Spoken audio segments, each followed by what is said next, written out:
Thank you so much for bearing with us during that short break while we got our draft ready. You are joining us.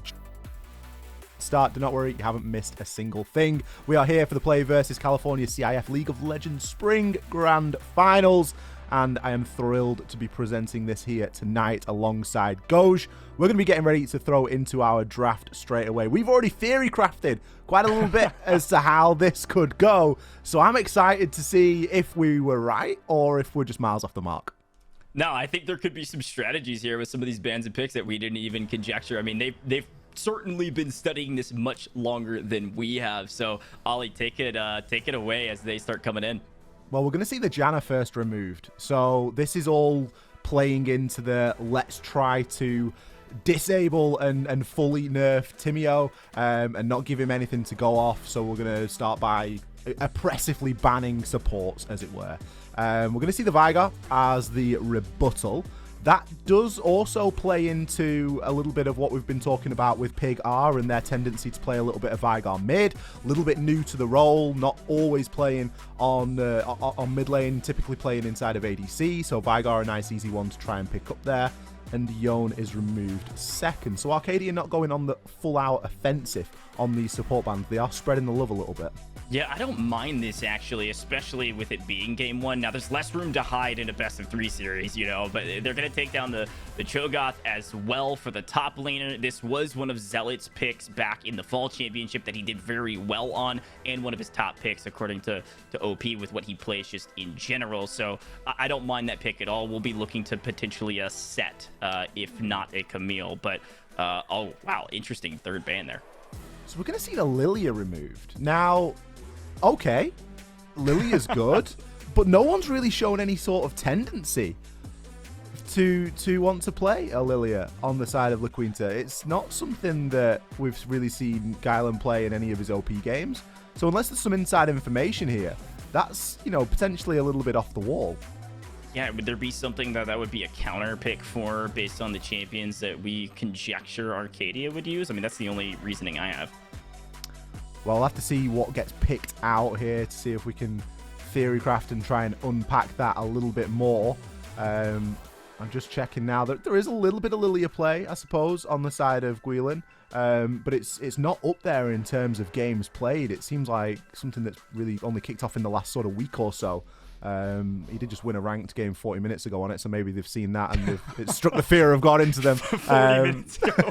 Well, but Arcadia did pick up Karma. Again, this is back to the conversation of hamstringing Timio to a degree. Karma was one of the major picks that Timio had besides the Seraphine. But the Seraphine answer from La Quinta's side, this makes a lot of sense. Again, Timio's our Grandmaster player, has played 116 some odd ranked games on Seraphine. Makes a lot of sense this direction.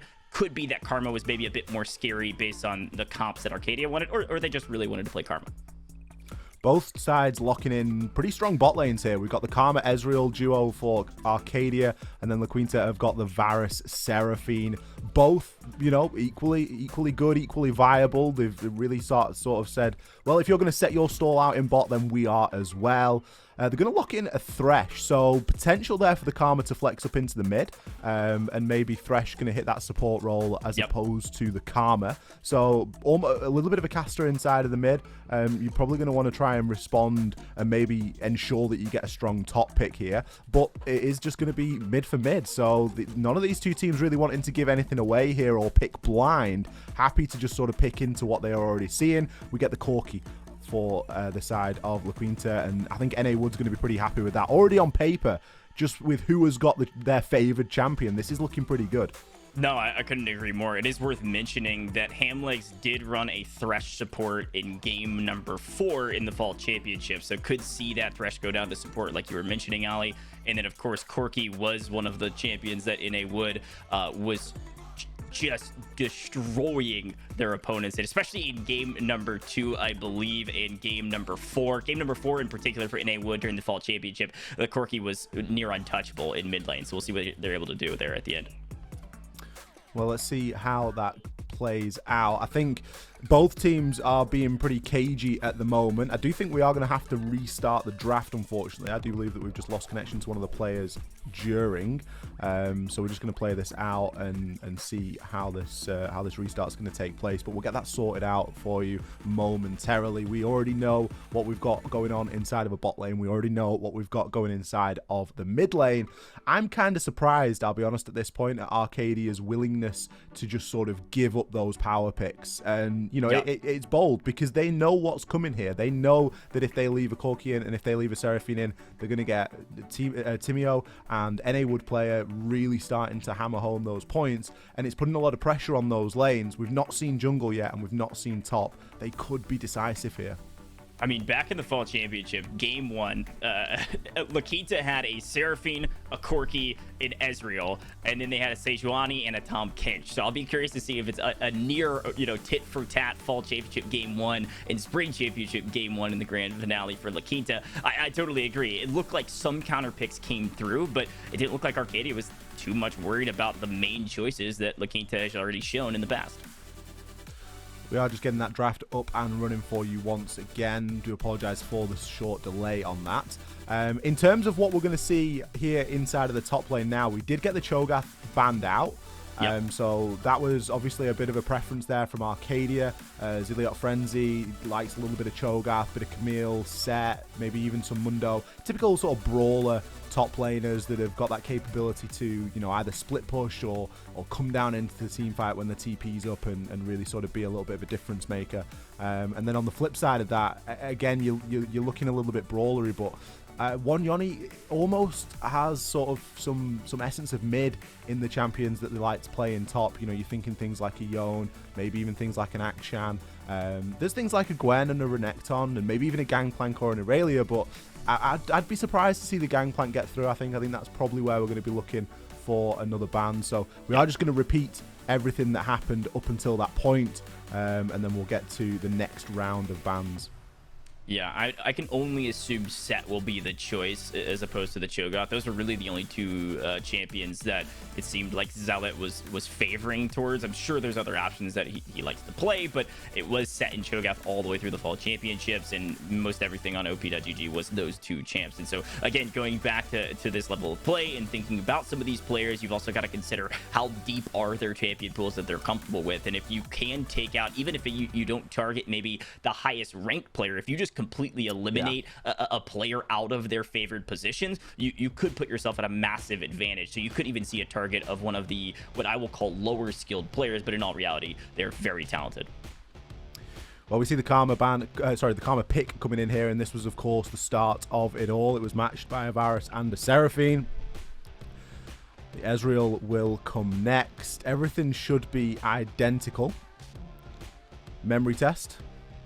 Oh, this is right. And then we go on into the Corki.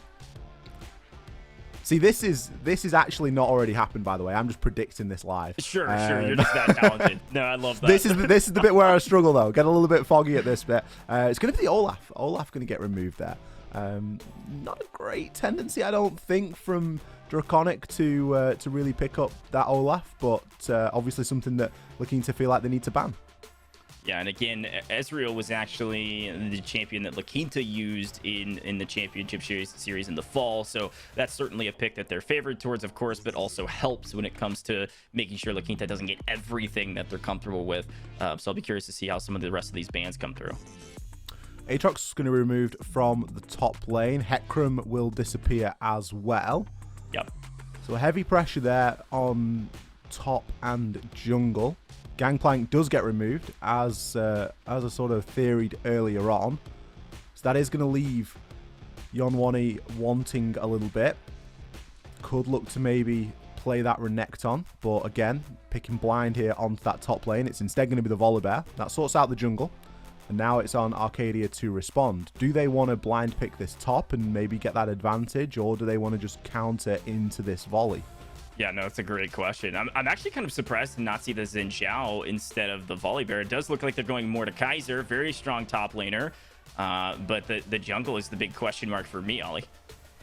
Absolutely. Maud gets picked in there. Arcadia, they do still need to pick their jungle. Wonder which direction this is gonna go. Gonna go for the Zac. So makes sense. You know, you can try and be that sort of leaping green blob from the bush. as you're going to be flying into lane and trying to assist here, there, and everywhere. It also could do quite a bit to try and assist that bot lane nice and early. Arcadia are going to want to get a handle onto bot for certain. You know, you really don't want something like a Varus or a Seraphine getting ahead. And of course, Zac has a great ganking ability, which should help to keep mid a little bit safer, all rounded out with the Gragas. Yeah, this will be a fun matchup. I'll be curious to see the Volibear and the Zac, which one's able to execute ganks more dramatically. Zac has great ability to leap in and out of combat. Volibear a bit more on the tanky side. A bit of mobility, certainly, from the Volibear. I don't mind playing Voli myself. I do tend towards the jungle category, so I like watching some of these higher level players play this jungle category and see how they actually execute with all of their items and otherwise. Well, we have our draft here, and just on the face of it, I think it's going to be a fairly interesting one. We've got the power picks let through by Arcadia for Laquita, and that's not going to make things any easier for them here, as they are coming in as favourites. Arcadia on the flip side, they've obviously done their homework, and they are trying to come up with some counters. Now, the question is, how is this all going to play out when we get onto the Rift? I'm hoping for a start that we've got the champions pegged in the right sort of roles here, because you know, you look at this and you think, well, you know, maybe the S could flex up into mid. Maybe we're going to see the Karma played as ADC. But maybe it's, you know, we're going to see something a little bit more unusual like that, just given the role changes that Arcadia have gone through.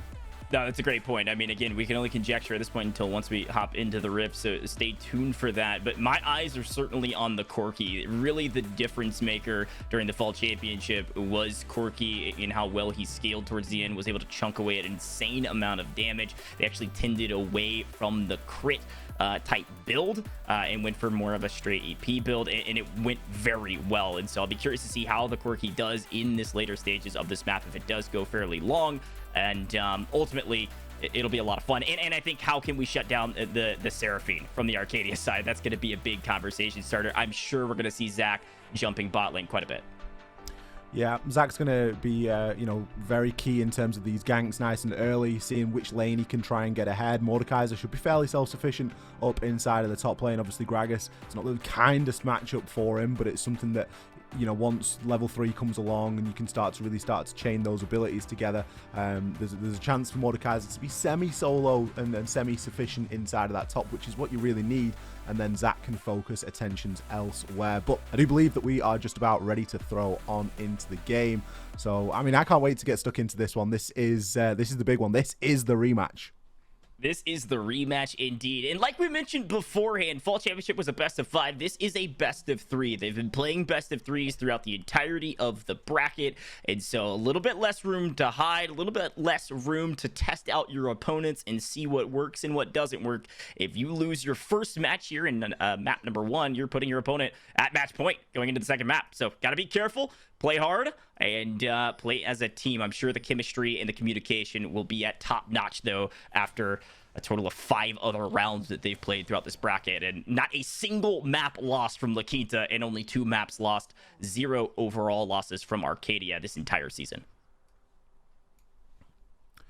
Well, nothing crazy in the first minute or so. No invades, no counter invades. Everyone just sitting pretty in their relevant positions. Going to see Volley. Going to start the blue side. As we see Zac hitting the top. This is fairly standard. Going to go ahead and drop that blue buff to make sure you have all the mana you could ever need. Will also allow Zac to potentially take some early jumps, utilizing some of his abilities. See Corki in the mid like we expected. You do see the Thresh support, which we had mentioned beforehand. Maybe it just slightly non-traditional, but certainly viable. Although they did lose the game, map number 4 in the Fall Championship, we did see the Thresh support in that map as well. So far, a lot of attention really on the bot lane at the moment. Those early trades are going to be quite important. Where that lane is set up to crash as well is really going to have a big part to say in how aggressive we can see either team really being here. It's a great point. Gragas in that top lane already looks like he's pushing in, sorry. No, yeah, it's a great point. I was going to say Gragas is pushing up. Volibear, fairly decent route thus far. Selected to skip the wolves and go ahead and take red buff. Could see an early jump from Volley as well. I don't think Mordekaiser necessarily needs it up top. Excuse me, Gragas needs it up top against the Mordekaiser, at least not yet, but something to watch out for. Getting a bit of vision here. Looks like Volley's going to actually jump into the opponent's jungle and make sure blue has been taken. Of course, Zach has started up there. Could throw some vision. Curious to see where Volley goes from here. Yeah, Volley in a relatively good position here. A hook that's just going to swing and miss there as Thresh not quite able to reach that far and latch on to the Seraphine. Volley actually maybe looking for a little bit of a dive there, but thinks better of it as he sees Mordekaiser tick level 3. The wave still continuing to crash in there, though, and it is causing Mord a little bit of problem in that top lane. Early scuttle there from Volley on the left side. See the pings coming out on the right.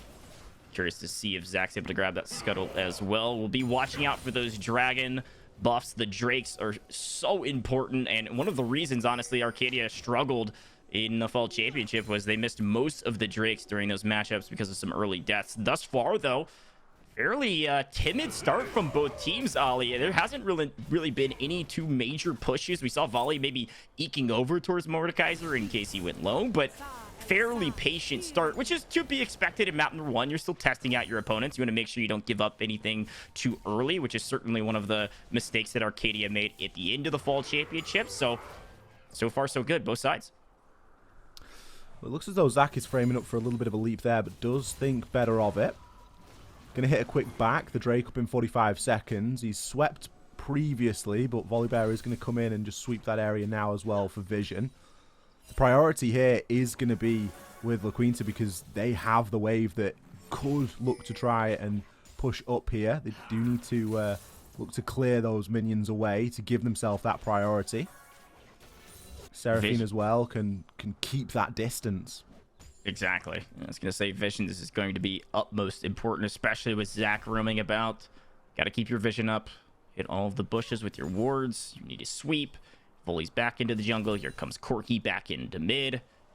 It's a bit of a health advantage, but in terms of CS across the board, we're fairly even. Does look like Gragas is in the lead by a few minions here or there. You should see that even out in just a moment.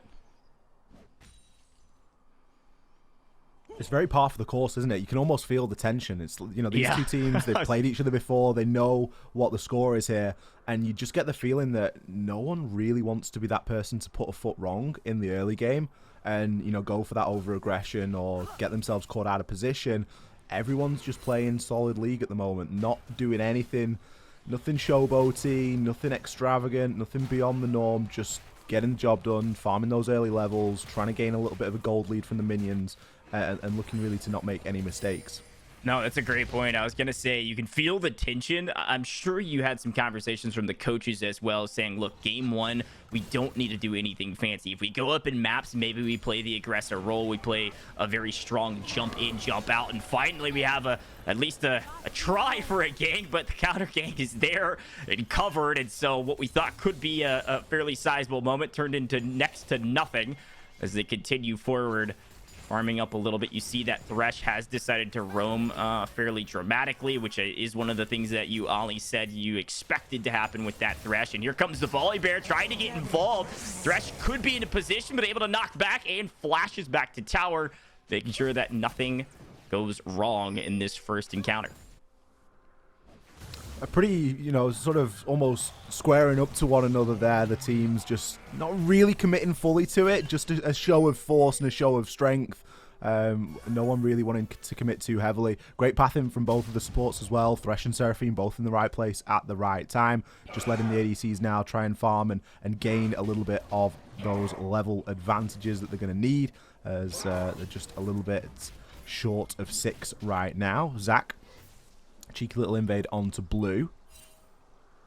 Thresh still off inside of the red side jungle though, so it does leave Ezreal kind of exposed here.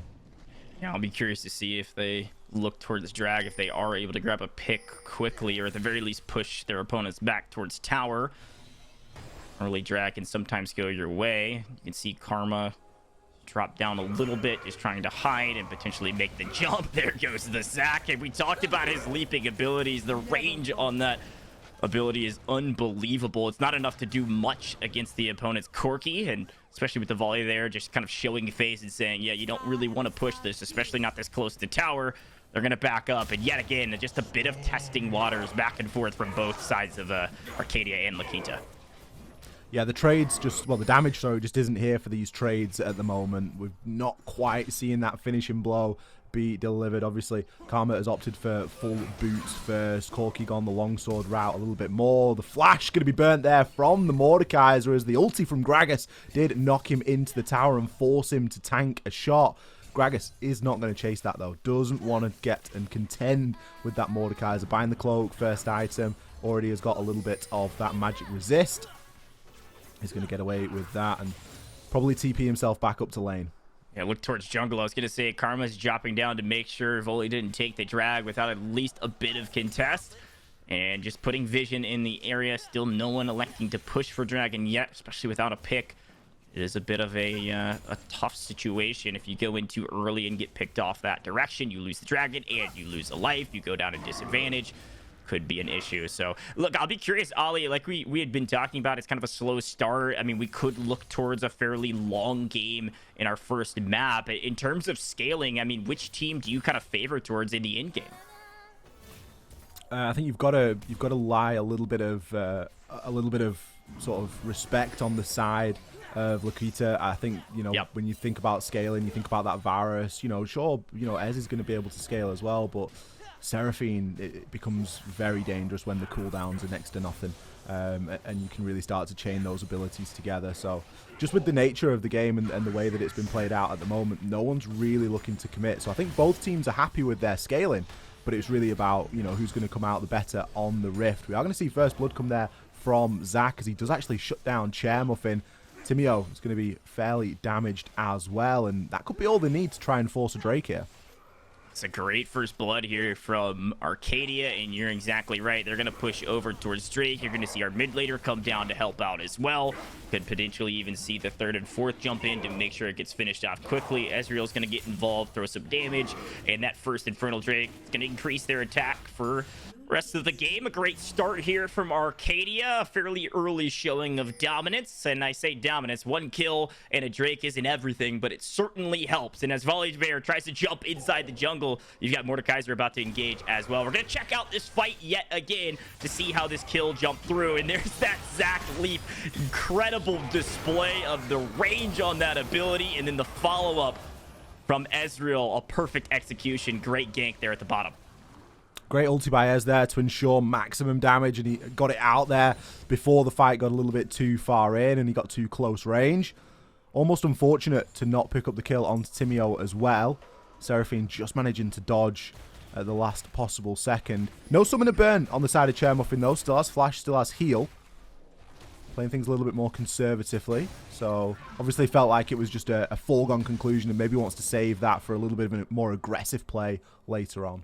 Right, no, I couldn't agree more. I mean, that is the interesting part of Zac, right? Most ganks that you see from somebody like a Volley, maybe a Warwick, and Zhao, although they have reach, they have leap and range, you oftentimes see them come through the jungle and hit when they're your opponents have overstretched. And that Zac can leap over walls, can leap across them, and find kills almost directly under even tower, which is why this champion is very strong in the jungle, and why I like to see it in the jungle rather than in the support lane like we have in the past. So we'll be watching for Zac to see if he can carry forward that momentum. Volley briefly pathed down there before backing, just a little bit of a show of force maybe. Everywhere's been fairly quiet so far. I think maybe the only downside was that the kill actually went on to the Zac there. It would have been nice to see that kill go on to the Ez, but the gold lead at the moment on Ezreal is going to be substantial anyway, just given the creep score difference. Varus, of course, being forced to back out a lane, going to lose out on a little bit of XP and a little bit of that gold. Sure, he'll catch up, but it's going to take a little bit of time. I was going to say creep score for Ezreal has gapped Varus fairly dramatically. That's really the only major difference in CS across the board. Be watching that number as well as the gold lead that oftentimes denotes who's doing who's got a more favorable position going into the late game, but Corki gonna throw some range downfield. Could see the Corki and the volley kind of collapse here, and on the thresh, could find one and just jumps in with the ulti from the volley. They do find a kill, and it is Corki that's gonna register that kill, which is a fantastic start for a Wood player. We know what they can do there in the mid lane if they do start creeping ahead, and with the volley's help, a perfect execution. Now back to the bottom lane though with the flash from, looks like Arcadia will grab the kill. Ezreal again finding gold advantage, and now an answer back from Arcadia up 2-1, but Volley creeping around in the jungle trying to maybe jump on this Ezreal who's low. Yeah, this might not be over just yet if Volley decides that he wants to try and push. He's already popped the ulti, so it's going to have to wait for that to come off cooldown. But as with the solo kill inside of the bot lane, just goes to show that that early kill that Zach was able to get earlier on and give like a little bit of an assist advantage is seriously going to do something for Ezreal there, as he now managed to finish that first item. He's going to go Trinity Force. Flash burn from Corki inside of mid as well. Thresh pretty unlucky there to get picked off, but you could see the damage from Corki early on was fairly devastating. We're going to hit a replay of this just now and just see exactly how this went. Beautiful E over the wall there from Ez. Misses the ulti and does actually miss the confirm. As soon as he got caught up in the Varusol, I was a little bit concerned, a little bit worried for him, but that second W landing then finished off with the Q was fantastic. Both sides burning everything there. ADCs both burning heal, both burning flash. As coming out there on top, just getting caught out there, pushing into lane a little bit more aggressively, but happy to take those trades and take that damage now, as he's almost a whole item up. I was gonna say, I mean, we're gonna be watching Ezreal now for the most of this match, because one thing about Ezreal is if he starts scaling, he starts getting all the items he needs, the damage output on Ezreal can be fairly dramatic. You saw him essentially just 1v1 bot lane, even missing that ult, still grabbing the kill. So especially with the level advantage, a kill advantage, and some gold advantage, although fairly slight, that's somebody to be watching for. I'll be watching for Ezreal all the way into the late game. Well, he's got the recipe to succeed now, and Varus is going to be fighting from behind, so we'll have to see how that plays out. Karma still getting poked down inside of mid. The stronger that Corki gets, it's going to become more and more difficult here. Opting for a more sort of conservative build there. Maybe trying to keep those shields alive. If I'm looking at Zach, I'm probably saying, if I'm Karma, hey, come up and help me with this Corki more often. I mean, we see the Ocean Drake is on, I believe that's Ocean Drake, up on the field, and so got to be careful with when to take this. They're going to get vision there. Make sure that no one jumps in, especially the volley could jump in here without anybody noticing. Zach's going to be around to make sure that doesn't happen, but Corki is the champion I'm watching for from La Quinta's side. If you let Corki rack up a few kills, we know what he can do. We know how he can scale. So I'm sure Zach's going to be looking to jump this, especially if Corki overextends. This could be an opportunity. There's the leap, just barely misses. Great sidestep from Corki. A second sidestep, hasn't even taken a lick of damage yet. 3 champs down mid lane, and a Wood player just saying, yeah, come and get me. I'm ready for it. Keep it up. It's going to be the Drake now started by Laquita. Vision going to be cleared, and the Drake pulled back a little bit. Ez is going to be quite boldly walking up as Zach does hit with the engage. TP now going to come in from top lane as well as Gragas tries to get involved. Ulti from Seraphine isn't quite as effective as they maybe would want it be. Volley getting pulled on into the fight and taken down. Zach will also fall. Jungle for jungle there gone in that skirmish for Drake. But look at the HP bars on the side of Arcadia. Very low indeed from mid and support. Thresh and Karma not really in position to try and challenge onto that. And I mean, Graze, you're really pushing your luck there. I know you're trying to poke a little bit of damage down, but it's almost 3 versus 2 at this point. Mordekaiser's not able to activate either. Still has the ulti up. Wasn't able to pop it off in that fight.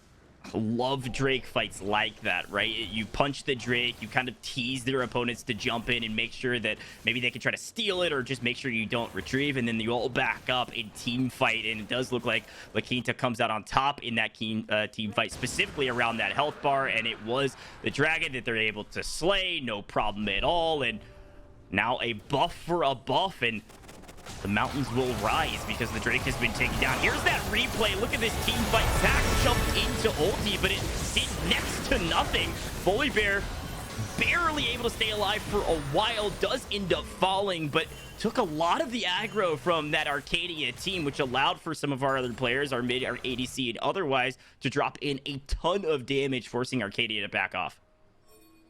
We can really see the value at the moment that Karma's getting out of going Moonstone Renewer in mid. I mentioned earlier that it was maybe a little bit more of a conservative choice, but it's assisting quite nicely. The shields are certainly popping off, and it's got nice synergy with Thresh as well. So you could see, particularly in that team fight, Thresh managed to stay alive for ages because he's got all those procs coming through to really give him a helping hand, and he can throw himself into the meat of the action, because those big engages are exactly how Laquita want to be playing this. They want to get the Seraphine ult out there. They want to be able to throw a volley in and have a big party and put Gragas in to join in the action, and that's exactly what's going to be happening here. Mordekaiser does get pushed away. Doesn't have ulti anymore, sorry. It could actually just be a long extended trade here as Zach's coming up as well, and Karma trying to join on in. Mordekaiser just can't close the gap. Great leap from the Zach, but Gragas is going to find safety under the tower. No one willing to take that many tower shots just yet, but say that volley actually comes back in. This is just the trade that will never end. The difference, Corki has made his way up from the mid lane and will be able to put down a little bit of damage, a bit more poke, and just ensure that that is nothing more than a trade. That's a great recovery there from Corki. Corki was able to swing up and make sure that both of his teammates weren't taken down. I think if Corki doesn't jump up the top there from that mid lane position, we could have seen at least one, if not both, deaths from both of our players up at the top lane. Something to watch out for. Corki has been roaming in a wood player is on today, and I misspoke earlier. That is the Cloud Drake that it looks like La Quinta was able to take down, so watch out for that. We've got the Infernal Drake on Arcadia side, Cloud Drake on La Quinta side, and as they try to yop the blue buff, Volibear says, no, not today. This is my buff. And Corki again coming in and actually taking that buff away from Volley, which I don't necessarily mind. He's going to have plenty of abilities to utilize in mid lane against Karma. It did cost Zach his flash. It's going to not be a key piece of engagement that he's really going to look to try and utilize inside of the team fight. So maybe not entirely worth. Top lane looking to push in as well. Mordekaiser just making his way back up there now. Gragas could now choose to hit that roam and maybe help bolster the support in mid.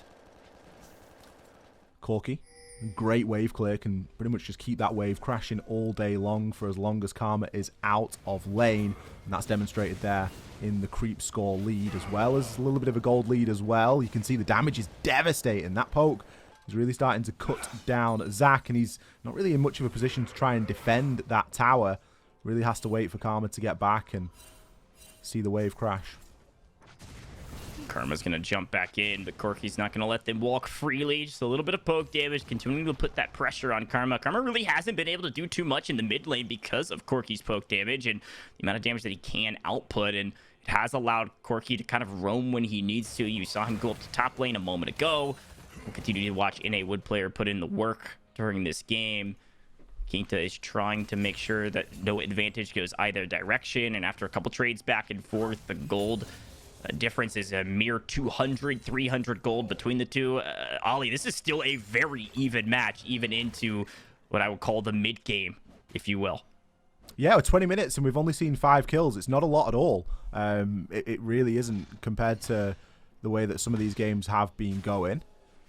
No sort of interest in the Rift Herald yet, which is kind of interesting. There's been a lot of fights for Drake. People have been, very keen to sort of vie for that. We got Drake up again in 40 seconds. I think if there's a similar sort of team fight to last time where it's sort of long and extended, we may not see the Rift be taken this time. But if there's a bit more of a decisive fight here, it could be nice to go Drake into Rift and then really look to try and put some pressure in one of the lanes. Because at the moment, as you've mentioned, there's not a great deal separating anything at the minute.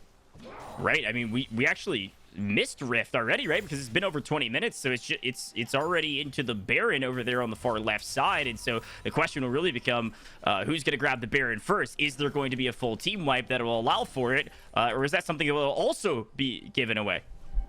We are just going to cut to a very short break briefly. We are going to be having to switch the coverage here. One Drake apiece, and this is exactly where we left off.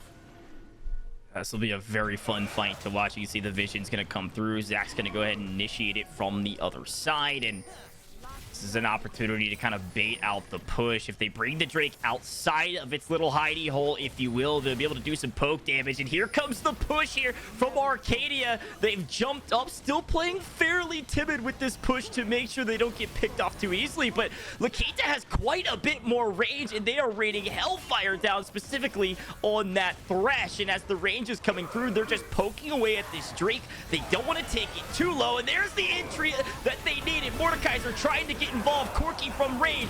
1-2. Yanni has taken out Hamlegs on the Zac. There goes Graves taking out Yanni. It is 1-for-1, and with the Resurrect, Corki is still up, raining down damage, and they're going to try to get pushed, but no. Mordekaiser also goes down by Chair Muffin, and Ezreal finds another. There is not a lot left at the end of that one. All we have is a mid and an ADC for either side. Karma going to go out there on the chase. Ez just making sure that that wave is going to crash. The Drake wasn't completed previously. A back from Corki is going to almost ensure that this Drake does go over toward Arcadia. Varus gonna have something to say about it though. Corki actually with the quick back. He's gonna burn the TP on the way through. A great heads up play here from Corki, and he does enough just to kite the players off. Ulti up again. That's how long and drawn out this fight has been. Ez has obviously seen a recent buff in patch 12.8, reducing that ultimate timer, but that fight was so long, Ez ultied twice. That was unbelievable. At the entry of that fight with Arcadia, they had the early disadvantage because Lakita had quite a bit more of a sizable range advantage. You can see them chunky away at the health, and I thought there was no question that Lakita would win that fight. And then as the Zac pushed in, Mordekaiser also tanked and took some aggro. They ended up winning the fight, but couldn't take down the Drake fast enough. And then Corki just started raining down Hellfire as per usual in a wood. Won at the end with the Drake. Unreal. You can see this fight again. Yeah, I think the Seraphine ulti was really good this time. That was a little bit more of a difference. And obviously just getting caught trying to chase onto the Corki. Mordekaiser wasn't really in the heat of the action for so long. Plenty of flashes and plenty of sums being burnt in that one as well. Seraphine even getting rid of the blast cone there in an attempt to try and keep people alive, but ultimately it wasn't enough. And it's almost strange to see a fight where it's mid laners and ADCs that are left alive, because they're high value targets. That is who that's where the damage is coming from. You look at Ezreal in this, 3-0 so far, 235 creep score. Like, Ezreal's in a good spot. You want to focus the Ez.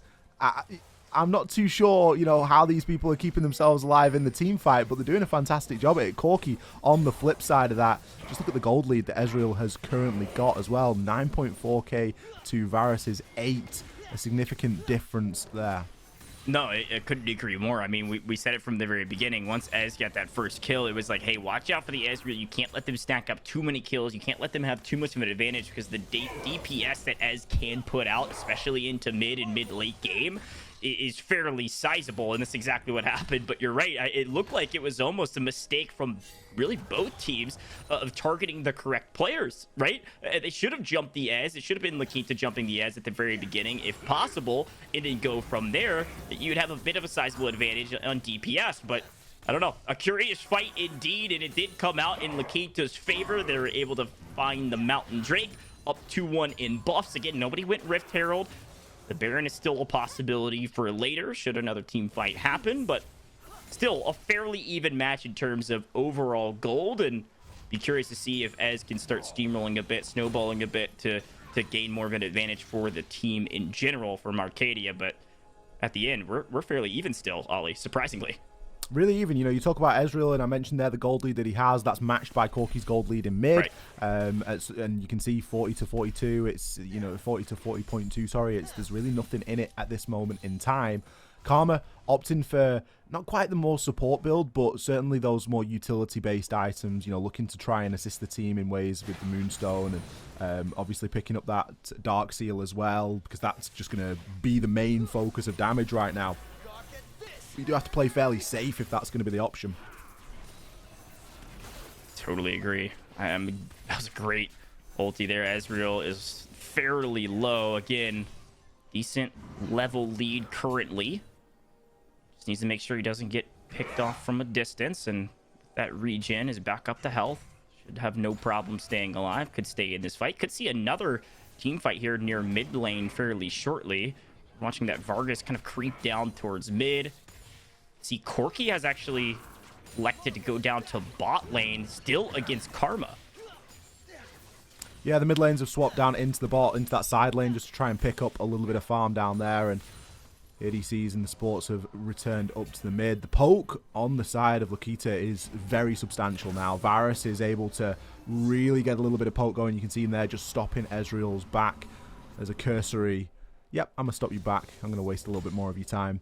But the poke that they've got is insane. They've got the Corki, they've got the Seraphine, they've got the Varus. We're dealing with a side in Arcadia. You know, you need to be fairly up close and personal on a Zac. You need to be fairly up close and personal on a Mordekaiser. These aren't things that are really playing into any sort of team fight ability for Arcadia. Their team fight at the moment isn't ideal. One of their main tanks, the Mordekaiser, not really seen as a tank, more of an off-tank, they're going to be taking themselves out of the action with their own ulti, you know, and sure, they can solo somebody out, but the team fight is really, I think, where Laquita are going to be strongest, and they're not going to look to try and fight anywhere outside of that. I don't think that there's a need for them to go for these little skirmishes when they can combine things like the Seraphine ulti, the Gragas ulti, the Volley ulti, and really start to chain people up in some serious CC. No, that's a great point, and I think that's one of the reasons that Arcadia is trying to send Zac in from the side and try to just get a pick to give them some sort of advantage going into the team fight. And as you can see, some of these shots coming in, Ezreal being a bit more targeted now that he's in mid lane. And as the Drake comes in, this time the fourth Drake, it will stay mountain. You'll see, it looks like La Quinta going to go ahead and aggro the drag and force this encounter one way or another. Either come get involved and make sure we don't take it. We're going to try to win this team fight that we think we can take. Or let us have the Drake. And you can see the poke. Here comes the Zac over the wall. Red team does take the dragon. They should take the team fight as well. There's one Insider going down low, and everybody on the health side of Arcadia is down low. This could potentially be a full team wipe if they're not careful. Corki able to find the Karma up at the top. Corki could find a second, could find a third. No, does fall, I believe. You can see who that was. It might have been the Thresh. It was the Thresh. Lakita does win that team fight fairly dramatically. Only Zac escaping with his life here in the jungle. Very important fight there for Laquita. They do manage to secure that dragon. The vision really wasn't there at all on the side of Arcadia. Zac probably going to get himself caught out here as well. Fortunately had the smite up and was able to quickly deal with that scuttle crab. A Baron attempt here is a bit of a bold attempt. I'm sure that they've got the damage for it, but it's going to take a great deal of time. TP is available on Mordekaiser. He's got 16 seconds on his respawn time, but already the reinforcements are here from Laquita, and they're just going to look to try and chain these two together. Drake straight into a Baron. Corki will be up by the time the Baron is slain as well, so he will see that benefit. Poor old Thresh, what is he going to be able to do? Does actually manage to land the hook, and the TP is going to start to fly in now from Mord. Baron just sitting at about a quarter HP, so hasn't been completed yet. Ulti flies on in to try and dish out a little bit of damage, but the Baron has reset. It was an ambitious call from Laquita, and it's one that hasn't paid off for them. Yeah, I didn't mind it. It was going to be difficult. They needed to burn down the Baron extremely quickly to make sure that it wasn't catastrophic to their game. But if they were able to chain the Drake straight into the Baron, that could have been the momentum they needed to really start pushing these towers down. Because in all reality, with, 31 minutes into this game, not a lot of towers have fallen. And any momentum that you can take is good momentum. But a Drake into a Baron is fantastic momentum that could push you all the way through some inhibitors. Everything really focusing in and around this mid lane for now. Corki is getting the push on the bot. Mid lane does need to be crashing in, especially having already removed that tier 3 tower. Taking their time for sure. See Volley kind of skating around mid lane as well, making sure there's not another encounter. Mid, we're going to see this replay again here back on the Drake. You saw Graves try to steal it from distance, and then it was just a matter of DPS. I mean, look at these health bars from Arcadia. Corki from the back line, just raining hellfire time and time again. When you have opponents that are low on health and Corki can get that ult out a number of times quickly, almost grabbed a triple takedown and unfortunately couldn't quite execute upon it, but Quinta still did come out on top fairly dramatically in that fight. And it's, you know, we spoke about it already, right? We've spoken about their ability in the team fight. Their team fight is fantastic. Right. Seraphine ult, brilliant. Volley ult, fantastic. The Corki ult, as you say, you're hitting those resets.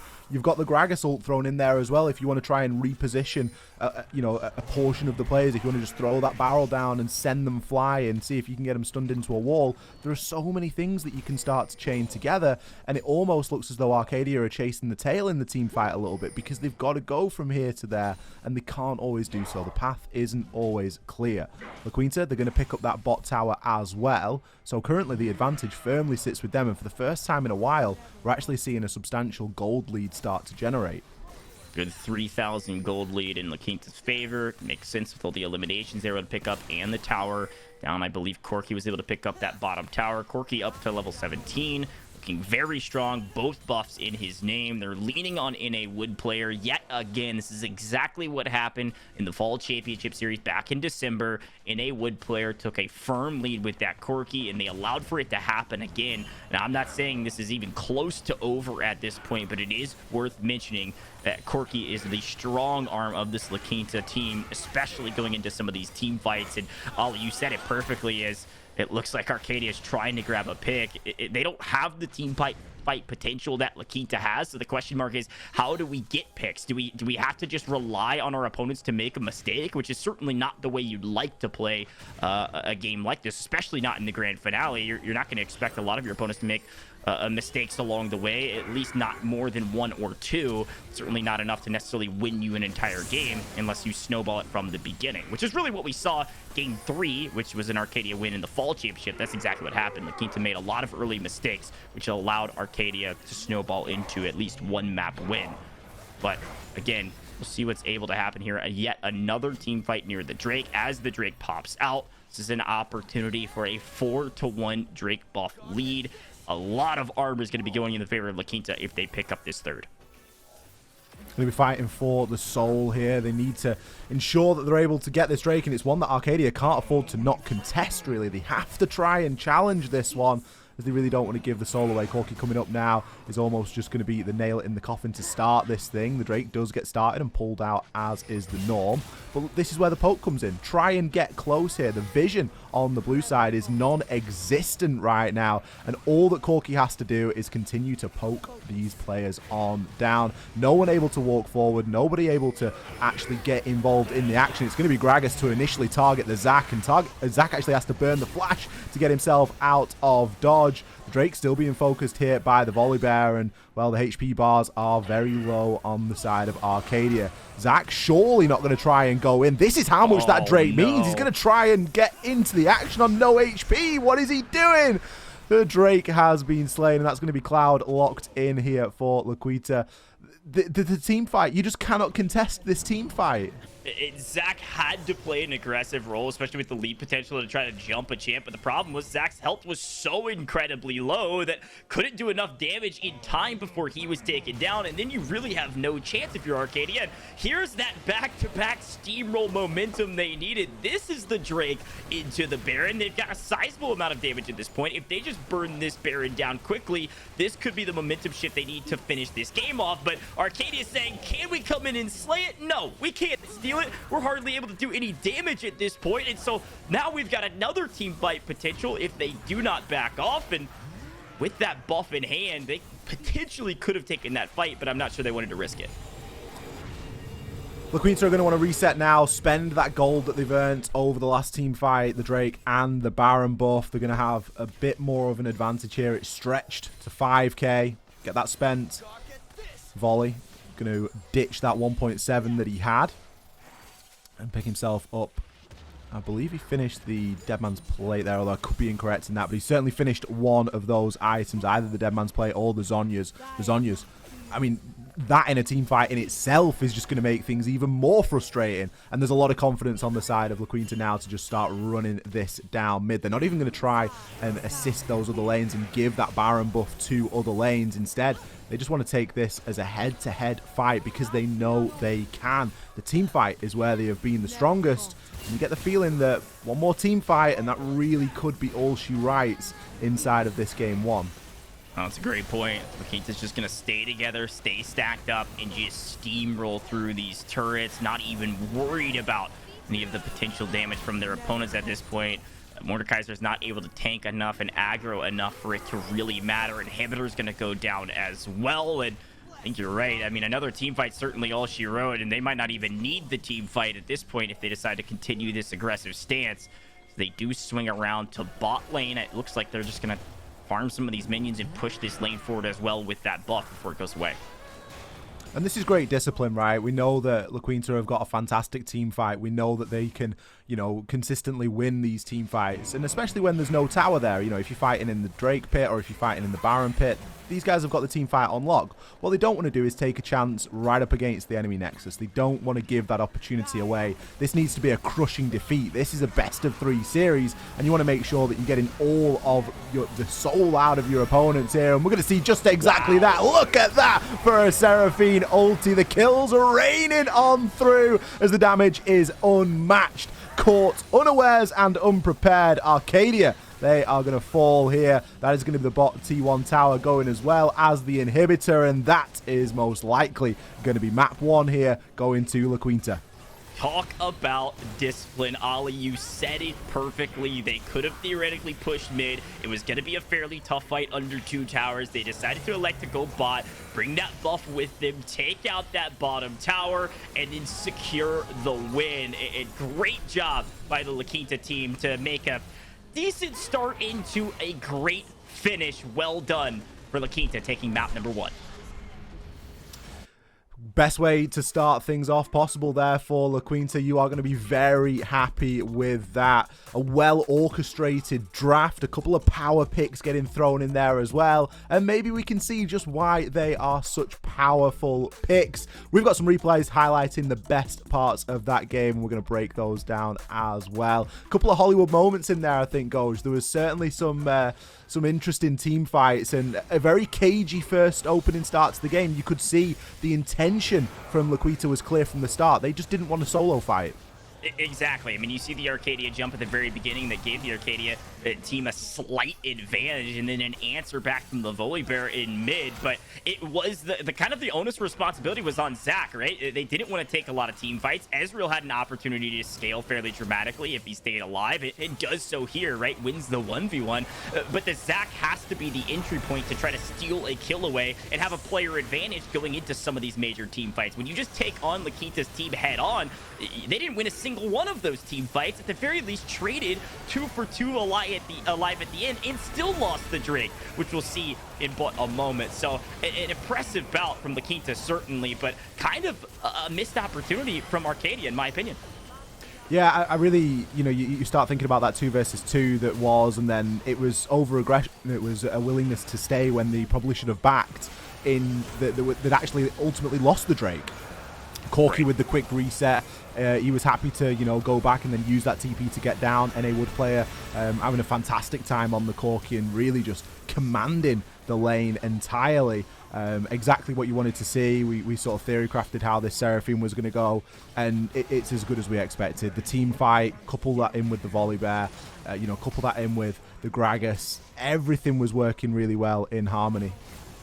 I couldn't agree more. I mean, again, Seraphine was where a lot of our focus was, but a great Seraphine, a great support goes a bit understated, right? Because it's just those ult moments right there from Seraphine that can really move the needle in your favor, and it allowed for the NA Wood mid with the Corki to really just run the tables and be the star of the show. Absolutely. Well, we just want to take a short moment to thank our sponsors here. The CIF Esports Initiative Program, Championship, are presented by Omen and Nvidia. Professional grade Omen PCs with Nvidia GeForce RTX graphics help players take their game to the next level. Visit hp.com/go/esports for more information and special education pricing. We're going to hit a very short break, and then we are going to be back with game 2. Don't go anywhere. We'll be back in just a few. Welcome back. Thank you so much for bearing with us during that short break. This is the Play versus California CIF League of Legends Spring Grand Finals. Always a bit of a mouthful, but we've got to get it out there. We are in the midst of our grand final game right now. Arcadia High School versus La Quinta, and this is going to be the second game in this series. La Quinta currently lead 1-0 in this best of 3. My name is XR Troika, joined here on the desk by Goj. Man, we had a blast in map number 1, Ollie, and really was a bouting win by La Quinta, although it wasn't necessarily an early